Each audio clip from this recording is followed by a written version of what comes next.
a 16-year-old stepbrother, an 18-year-old girl who told people she was afraid of him, a 6-night cruise ship, and a federal judge who, 7 months after her body was found hidden under a bed, wrote a single word into a public court order that stopped everyone who read it cold. That word was psychopathy. This is the case of Anna Kepner, and after months of sealed hearings, juvenile proceedings, a federal grand jury, and a judicial reversal that almost no one saw coming, the picture of what prosecutors say happened aboard the Carnival Horizon in November 2025 is finally, fully visible. If you are new to this channel, this is what we do at Midnight Evidence. We go deep, we go documented, we stay until the truth is on the table. Hit that subscribe button and turn on notifications so you are here when the next layer of this case surfaces, because it will. Now let us get into it, because this case did not begin on that ship. It began long before the Carnival Horizon ever left the dock, inside a household where the warnings were loud enough to hear and quiet enough to ignore. Kepner was 18 years old when she died. She was the daughter of Christopher Keaptainner, a Florida man who had married a woman named Shantel. Shantel had children from a prior relationship. One of them was Timothy Hudson, who was 16 at the time of Anna's death. They were not childhood stepsiblings who had spent years learning to share a home. They were teenagers placed into close proximity by a marriage neither of them had chosen, navigating a blended household with all the friction and tension that arrangement can produce, and in this particular case, with something far more troubling running underneath the surface. Anna had an ex-boyfriend named Joshua Weston. They stayed in contact after their relationship ended, and they FaceTimed regularly, sometimes late into the night, sometimes until one of them drifted off to sleep. On one of those nights, Anna fell asleep while Joshua was still awake. He was in his garage. His phone was still connected to her line, and through that screen, Joshua Weston watched Timothy Hudson enter Anna's bedroom while she was asleep and attempt to climb into her bed. Joshua yelled through the phone. Hudson ran. This was not a rumor. This was not something Joshua remembered imprecisely after the fact. He reported it during the investigation. FBI case agent Delval testified about it under oath at a federal detention hearing in February 2026. It is part of the federal court record. After it happened, Joshua told Anna what he had seen. He urged her to bring it to her father, the man with the authority to intervene. Anna's response, documented through reporting on the detention hearing, was that she was afraid to escalate the situation with Timothy. The reason she gave was specific. She told Joshua that Timothy habitually carried a large knife, not a knife she had seen once, one he carried regularly. She was 18 years old, inside her own family, conducting a threat assessment and concluding that speaking up might produce consequences worse than staying silent. Joshua went to Anna's parents anyway. He told them what he had witnessed. According to Joshua's father, Stephen Weston, who spoke publicly about what his son had reported, the parents did not want to believe it. Stephen Weston described Timothy as fixated on Anna, persistently attracted to her in a way that witnesses around the household had observed, pursuing an interest she did not return, despite the fact that they now shared a home as step-siblings. Anna's aunt later confirmed publicly that Anna was frightened of her stepbrother. She confirmed that Anna did not want to go on the cruise. That fear was known within Anna's inner circle before a single bag was packed, and when the arrangements for a 6-night Caribbean cruise were finalized, Anna Kepner was placed in the same cabin as Timothy Hudson. Her parents were across the hall. Her 13-year-old biological brother was assigned to the same room. The family had been told. They chose not to act on what they had been told. There is one piece of pre-cruise evidence that investigators went looking for and could not recover. Anna's father had security cameras at the family home in Titusville.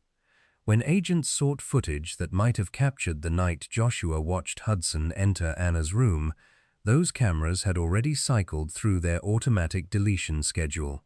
The recording had been overwritten, not by anyone's deliberate action, but by the routine rolling storage system home security cameras run on. Everything the prosecution holds from the period before that cruise is witness testimony. Joshua Weston's account, Stephen Weston's public statements, Anna's aunt's confirmation, Anna's own words, relayed by the people she trusted. Credible, documented, and subject to cross-examination in September. The Carnival Horizon departed on November 2, 2025, bound for a Caribbean itinerary with a scheduled return to Port Miami on November 8. The crime the prosecution has built its case around occurred on November 6, the final night at sea. The timeline, reconstructed from surveillance footage, digital data, and forensic evidence, is precise in a way that makes it almost impossible to look away from. At 7:35 in the evening, CCTV cameras aboard the ship recorded Timothy Hudson entering the cabin he shared with Anna. 3 minutes later, at 7:38, Anna Kepner walked through the same door. The cameras recorded her entering. That was the last time any surveillance camera on that vessel captured Anna Kepner alive. At 8:14 that evening, Snapchat activity confirmed Anna was still communicating. A message timestamped at 8:14 p.m. is the prosecution's last confirmed evidence that Anna was alive. She had been active on her phone. She was present. And then, at some point within the window, prosecutors have identified as critical, roughly 7:51 p.m. through 11:21 p.m., her Apple Watch stopped registering biometric data. The watch had been tracking her heart rate throughout the evening. Prosecutors allege that the cessation of that biometric signal represents the closest forensic approximation of when Anna died. At 10:13 p.m., the cabin door opened. CCTV recorded Timothy Hudson putting his head into the hallway, looking left, then right, and stepping out alone. He had entered and exited the cabin at least 3 separate times across the course of that evening. After 10:13 p.m., Anna Kepner did not appear on any camera aboard that ship again.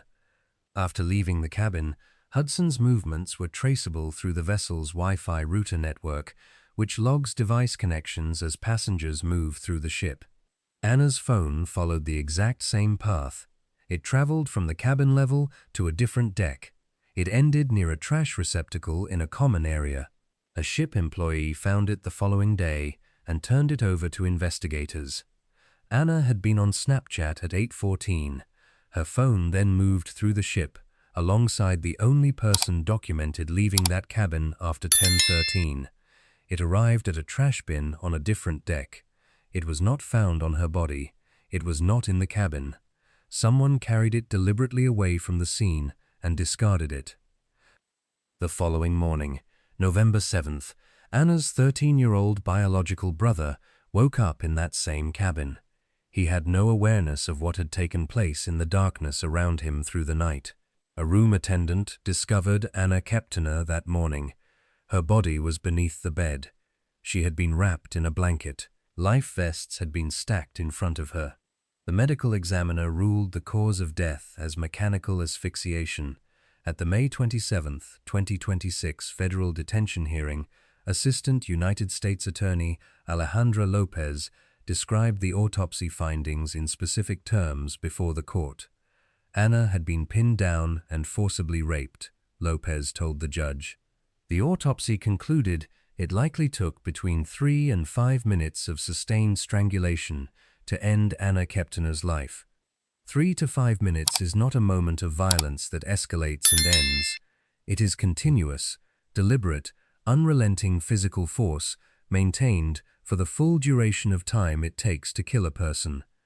The force was severe enough that Anna's eardrums ruptured.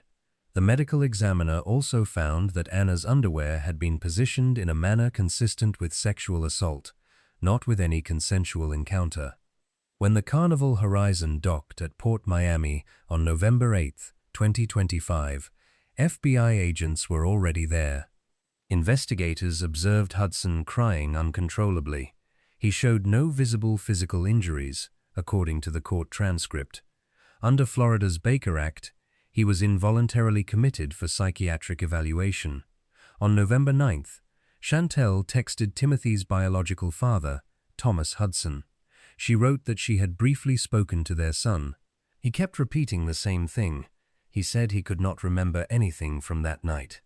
That text is part of the federal court record. A jury will see it in September, and the question the prosecution attaches to it is not complicated. Someone wrapped Anna's body in a blanket. Someone stacked life vests in front of her. Someone carried her phone through the ship to a trash bin on a different deck. Those are sequential, deliberate actions taken after Anna was already dead. You do not execute those steps in that specific order if you genuinely have no memory of what happened. A rape kit was performed on Anna Kepner as part of the post-mortem examination. 2 vaginal swabs contained male DNA. 1 tested positive for sperm. The FBI collected samples from Timothy Hudson and from a second individual referred to in court records only as Minor Witness 2. This was another juvenile male passenger aboard the Carnival Horizon, with no known connection to either family. The unsealed 145-page detention hearing transcript confirmed that Anna had a consensual encounter with this individual during the cruise. He was identified, tested, and excluded from the investigation entirely.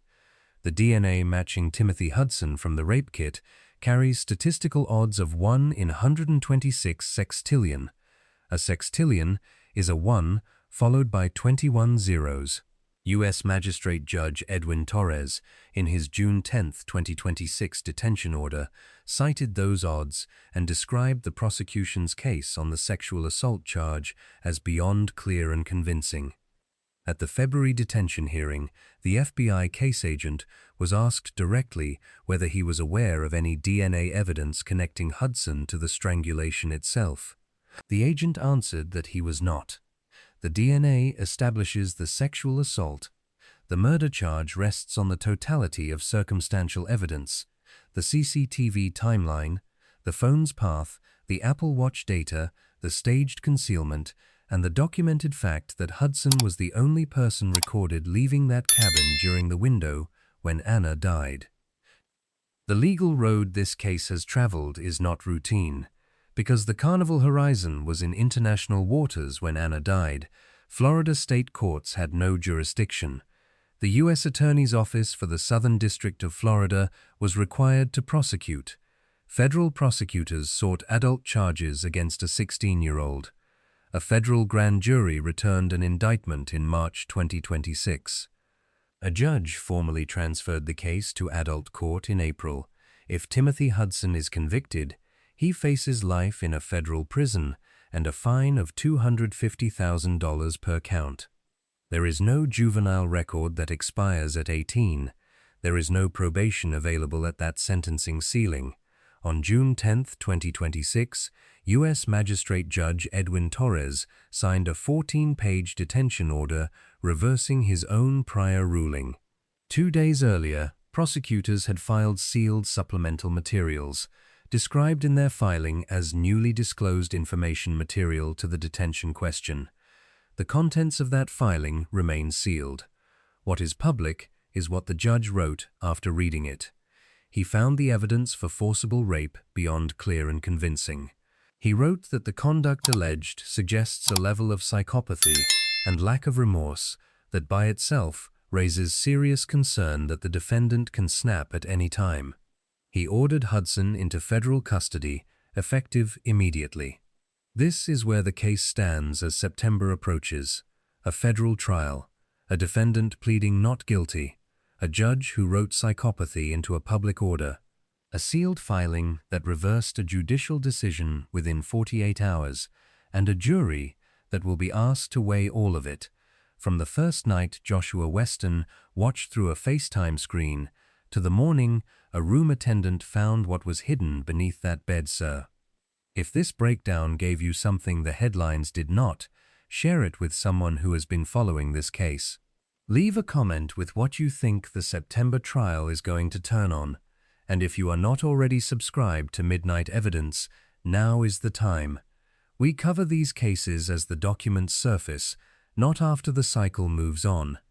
The like button takes 1 second. The subscribe button keeps you in the room when the next development lands. Stay with us. On June 16, 2026, Timothy Hudson surrendered to United States Marshals in Tampa. He was booked into the Citrus County Jail. 7 months after a room attendant found Anna Kepner's body hidden under a bed on the Carnival Horizon, the person charged with killing her was finally behind bars. Not because a jury had spoken, not because a verdict had come down, because a federal magistrate judge had read a sealed filing, spent 48 hours with what was inside it, and written 14 pages that ended with an order for immediate custody. That order also required something else. Before Timothy Hudson stands trial in September, a mental health evaluation must be completed. The court needs a formal assessment of whether he is competent to stand trial, whether he understands the charges against him, and whether he can meaningfully assist in his own defense. The basis for that requirement was already in the record. The Baker Act hospitalization after the cruise, the disclosed history of head and insomnia medication, the repeated statement, documented in his mother's text message to his biological father, that he could not remember anything from that night. All of it created a record the court needed formally addressed before the trial could proceed. If the evaluation finds him incompetent, September is delayed. If he is found competent, which legal analysts covering the case have described as the more likely outcome, given that Hudson has navigated months of complex federal proceedings without any reported cognitive disruption, the trial moves forward as scheduled. He will remain held at a federal juvenile facility in Miami through the remainder of the pre-trial period. In May 2026, Anna's father, Christopher Keaptainner, walked across a stage at Temple Christian School. He accepted his daughter's posthumous diploma at her graduation ceremony. She had earned it. She had passed her military entrance exam. She was already in conversations with Navy recruiters. The career she had chosen for herself, service in the Navy, followed by a career as a K-9 police officer, was not a distant idea. It was already in motion. She was 22 days from graduation when she died. Her family called her Anna Banana. Her obituary described her as someone who never had a filter and said that quality was part of her charm. Her favorite color was blue, and her family asked people to wear blue to her memorial rather than black. She had been a gymnast since the age of 2, a varsity cheerleader in high school, a Georgia Bulldogs fan who had a specific dream about cheering for them one day. She had a boating license, a scuba certification, a white kayak she was proud of. She had taken her military entrance exam and done the work that came before the test and done the work that came after it. Her family told ABC News that she wanted to do something that would help her community. The people who knew her described her energy as the kind that pulled you in before she even opened her mouth. Someone entirely and completely herself, in a way that most people spend their whole lives trying to become. She was 18. She had earned the diploma her father accepted in her place. She had earned the September that was supposed to be hers. There is a person who sits at the exact center of both sides of this case, and the criminal proceedings alone do not fully capture what her position represents. Shantel Hudson Keaptainner is Timothy Hudson's biological mother. She is also Anna Kepner's stepmother. She was on that cruise. She was across the hall the night Anna died. When the Carnival Horizon docked at Port Miami and the FBI was waiting on the dock, Shantel was among the family members who walked off that ship into what came next. She is simultaneously the mother of the person charged with killing her stepdaughter and the wife of the father of the girl who was killed. There is no framework that makes that position navigable, and what has emerged from the parallel family court proceedings running alongside the federal criminal case has added layers to that picture that go beyond the criminal charges themselves. After the ship docked on November 8, 2025, Shantel did not tell Timothy's biological father Thomas Hudson, that Anna was dead for 32 hours. He learned through a text message she sent on November 9th, with the subject line reading "Emergency." The FBI meeting the family on the dock, the Baker Act hospitalization of their son, all of it had unfolded the day before, without Thomas being informed. In the subsequent family court custody proceedings, Thomas submitted a text message Shantel had sent him into the record. In that message, Shantel had written that she could not jeopardize her marriage for helping their son. The marriage she described as being at stake was to Christopher Keaptainner, Anna's father, the man who had just lost his daughter to Shantel's son. Thomas submitted that message to the court as evidence of where his ex-wife's priorities had been. The competing loyalties contained in that single sentence are almost impossible to untangle, and they became part of the public court record because a federal murder investigation blew open a family court case that would otherwise have remained private. Shantel invoked her Fifth Amendment right not to testify in the early family court proceedings related to this case. Her attorney stated she had been advised not to testify given the ongoing criminal investigation. At a December 5, 2025 custody hearing, however, Shantel did testify about Timothy's medication. She confirmed he took medication for ADD and for chronic insomnia. She confirmed he had not taken his insomnia medication for 2 nights during the cruise. She confirmed one of those nights was the night Anna died. That disclosure, made in a custody hearing and not in the criminal proceedings, became part of the public record immediately. The defense has not formally raised a medication-based argument in the federal criminal case, but the disclosure has been part of the documented record since December 2025, and its presence shapes the broader picture of what the defense may be assembling for September. Reports from media coverage in June 2026 indicated that both Shantel and Christopher Keaptainner are expected not to attend Timothy's September trial. Legal analysts covering the case have noted that a jury will almost certainly register that absence. When the person who raised you, who knows you better than almost anyone, does not appear in the courtroom where you face life in federal prison, that absence communicates something to 12 people sitting in judgment without a single word being spoken about it. The defense strategy in this case has been taking shape across multiple hearings, and understanding what Hudson's legal team is actually arguing matters because September is where that argument faces its most complete and consequential test. Timothy Hudson is represented by a federal public defender. Across the months of pre-trial proceedings, his legal team has advanced several consistent positions. The first is that Hudson was a juvenile at the time of the alleged offense, a 16-year-old with no prior criminal history, diagnosed with ADHD, prescribed medication he had not taken for 2 nights before the night in question. The second is the DNA gap. The FBI case agent's admission at the February detention hearing that no DNA directly connects Hudson to the cause of death is the single statement the defense intends to use most aggressively. The DNA establishes a sexual encounter. The prosecution must prove the murder through circumstantial evidence. The defense will argue to the jury that those are 2 separate burdens and that the government must meet both. The third argument is minor witness 2's presence on that ship. Another person's DNA in the rape kit, another person's documented contact with Anna during the cruise gives the defense a thread to pull. Not necessarily a specific accusation against that individual, who was identified, tested, and cleared, but an argument that the picture the prosecution presents is not as complete as the prosecution claims.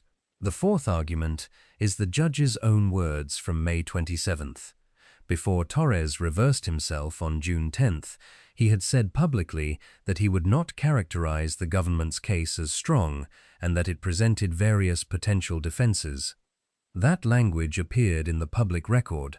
The defense has used it in every subsequent filing and will use it again in opening statements in September. After the May 27th hearing, when Hudson walked out of the courthouse and returned to his uncle's house with an ankle monitor, his defense attorney told media that his client was going to show up to court and was not going to hurt anyone while he was out. That was the public position on May 27th. 11 days later, the June 10th order made it irrelevant. What changed between May 27th and June 10th is the question this case cannot yet answer publicly. The sealed supplemental materials prosecutors filed on June 8th are the biggest single unknown heading into trial. Their contents are not public. They were described in the prosecution's filing as newly disclosed information material to the detention question. Judge Torres reviewed them and reversed himself in 14 pages. Whatever those pages contained, they moved a judge who had allowed Hudson to remain free for months. If that evidence is admissible at trial, ruled obtained lawfully, preserved correctly, and relevant by the trial judge, it may be the evidence that defines September's proceedings. The defense will challenge its admissibility aggressively. The prosecution will fight to place it in front of the jury. That pre-trial evidentiary battle over the sealed filing may be the most consequential legal fight before a single witness takes the stand. The trial mechanics themselves matter for understanding how all of this evidence will actually be weighed. This is a federal trial, not a state proceeding. Jury selection for a case this high profile, this emotionally charged, and this nationally covered will take significant time. Prosecutors and defense attorneys will question potential jurors extensively about whether they have followed this case on social media, whether they have formed opinions about Hudson's guilt, whether they have any connection to the Titusville community or to the cruise industry. The goal is 12 people who can genuinely hear the evidence without prejudgment. In a case covered nationally since November 2025, identifying those 12 people will be a substantial exercise in itself. Once trial begins, the prosecution presents its case first. The CCTV footage will play in a federal courtroom. The Snapchat timestamp, the Apple Watch data, the Wi-Fi router logs, the phone recovered from the trash bin on a different deck from where Anna died, all of it becomes physical evidence the jury can examine directly. The FBI case agent will testify. The medical examiner who ruled on the cause of death will testify. The autopsy findings, the 3 to 5 minute strangulation estimate, the ruptured eardrums, the positioning of the clothing will be presented with clinical specificity to 12 people who have to sit with that testimony and process it. Joshua Weston will almost certainly testify. He is currently part of the record only through the FBI agent's account of what he told investigators. At trial, Joshua himself will take the stand and describe in a federal courtroom what he saw through his phone screen the night Hudson entered Anna's room while she slept. He will face cross-examination. The defense will probe every dimension of his account: his age, his relationship with Anna, the conversation with his father, the timing of his report to investigators. Joshua Weston went from being a teenager on a late-night FaceTime call to being a material witness in a federal murder trial. What he carries onto that stand, and what the defense does with it, will be one of the most closely watched moments of September's proceedings. The Apple Watch evidence will require technical grounding the prosecution must establish carefully. Defense experts will challenge the reliability of consumer wearable data as forensic evidence. The interpretation of a heart rate cessation on a smartwatch as a moment of death is not equivalent to a hospital monitor recording a flatline. The prosecution's answer is that the cessation aligns precisely with every other piece of evidence pointing to the same window on the same night in the same cabin. The Wi-Fi router tracking of Anna's phone will face similar scrutiny. The defense will argue that router logs are imprecise, that a phone can appear to move through a network without being carried by any specific person. The prosecution's response is that the phone moved along Hudson's documented path and ended inside a trash receptacle, which is not where phones end up on their own. The DNA will be presented in full to the jury. The 1 in 126 Sextillion statistical match will be explained, and minor witness 2's identification, testing, and complete clearance will be addressed. the defense will use his presence on that ship to argue reasonable doubt. The prosecution will present his clearance as thorough, definitive, and already resolved. Whether Timothy Hudson himself testifies is the most consequential decision his legal team will make between now and September. If he takes the stand, the prosecution cross-examines him directly with the DNA evidence, the surveillance footage, the phone's path through the ship, his mother's text message about not remembering anything. If he does not testify, the jury must be instructed that his silence cannot be held against him. But juries are composed of human beings, and a defendant choosing not to explain himself to 12 people deciding his fate is a silence that registers even without being named. Judge Torres addressed one additional dimension of Hudson's profile in the June 10th order that is worth understanding clearly before September arrives. He acknowledged directly that Hudson has no prior criminal history and that his custodians had fully complied with every condition of the original release order. The defense had used both facts throughout pre-trial proceedings to argue Hudson posed no realistic danger. Torres's response to that argument was specific. He wrote that even a defendant who has complied perfectly with release conditions and who carries no prior record can present an unacceptable danger when the evidence alleges a character profile of a particular kind. The compliance history, Torres wrote, simply means Hudson has not been caught doing something else. The danger is in what the allegations reveal about who he is. The alleged conduct in a closed room against a family member in a setting where no one could intervene represents a category of danger that no GPS monitor and no supervised household can reliably contain. That is a legal finding, not an editorial. Many defendants facing serious charges are granted bail. This one was not, because of what the nature of the alleged conduct implies about the person charged. The mental health evaluation ordered alongside the detention order will also shape how the defense approaches trial. If it reveals a diagnosis beyond admeat and insomnia, the defense may raise it as a mitigating factor at sentencing if there is a conviction, or potentially as part of the trial strategy itself if they can argue it affected Hudson's mental state on November 6th. The results of that evaluation are not yet public. They will enter the pre-trial record before September. Anna Kepner's 13-year-old biological brother has not been publicly identified by name in credible reporting, and that is appropriate. He was a minor present in that cabin. He was asleep while, according to prosecutors, his sister was being sexually assaulted and killed feet from where he lay. He woke up the morning of November 7th with no idea what had happened in the dark around him. That sentence appears in summaries of this case and tends to be moved past quickly. It should not be. A 13-year-old boy slept through the murder of his 18-year-old sister.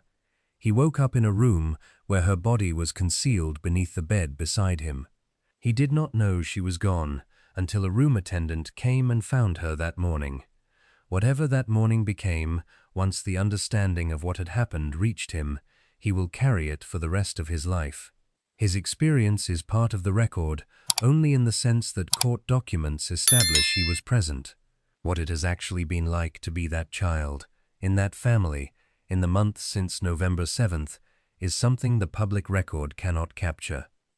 Anna's grief does not belong only to the people speaking publicly. It belongs to her father, who accepted her diploma on a stage in May, to the aunt who confirmed her fear, to a 13-year-old brother whose life changed irreversibly before he had any language for what was happening around him.